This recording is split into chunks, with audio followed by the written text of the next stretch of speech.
رب اشرح لي صدري ويسر لي أمري واحلل عقدة من لساني يفقهوا قولي۔ السلام علیکم ورحمۃ اللہ وبرکاتہ۔ امید کرتی ہوں کہ اللہ تعالیٰ کی رحمتوں کے سائے میں ہوں گے۔ اللہ سبحانہ و تعالیٰ آپ کو نیکیوں کی طرف بڑھنے اور برائیوں سے بچنے والا بنائے، آمین۔ غم نہ کر سیریز میں آج کی میری ویڈیو غم کے عملی علاج کے ایک اور ٹاپک پہ ہے، جس کا عنوان ہے سادگی اور کفایت۔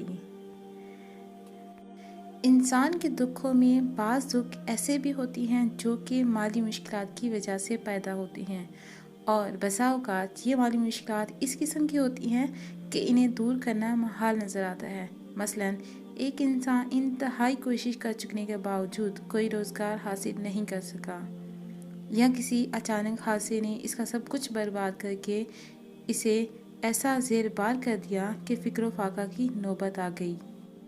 تاہم یہ بھی حقیقت ہے کہ بسا اوقات مالی مشکلات اس لیے پیدا ہو جاتی ہیں کہ ہم چادر دے کر پاؤں نہیں پھیلاتے اور آمدنی کے مقابلے میں اخراجات زیادہ کر لیتے ہیں۔ معاشرے میں ایسی مثالوں کی کمی نہیں جہاں اگر کفایت اور سادگی سے کام لیا جائے تو ضروریات پوری ہو جاتی ہیں، مگر اخراجات اس لیے بڑھ جاتے ہیں کہ جی چاہتا ہے کہ ایسا اور ایسا پہنیں اور ایسا کھائیں اور اس طرح رہیں سہیں۔ پھر جب ہم اپنے جی کے آگے شکست قبول کر لیتے ہیں تو پھر اخراجات کو قابو میں رکھنا مشکل ہو جاتا ہے، اور نتیجہ وہی کہ غم اور پریشانی آ کر ڈیرے ڈال لیتی ہے۔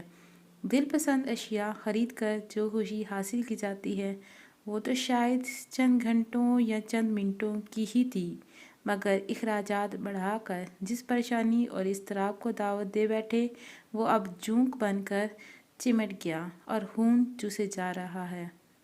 اللہ تعالیٰ ہمیں کفایت اور سادگی سے زندگی بسر کرنے والا بنائے تاکہ ہم مالی مشکلات اور پریشانیوں سے بچ سکیں، آمین۔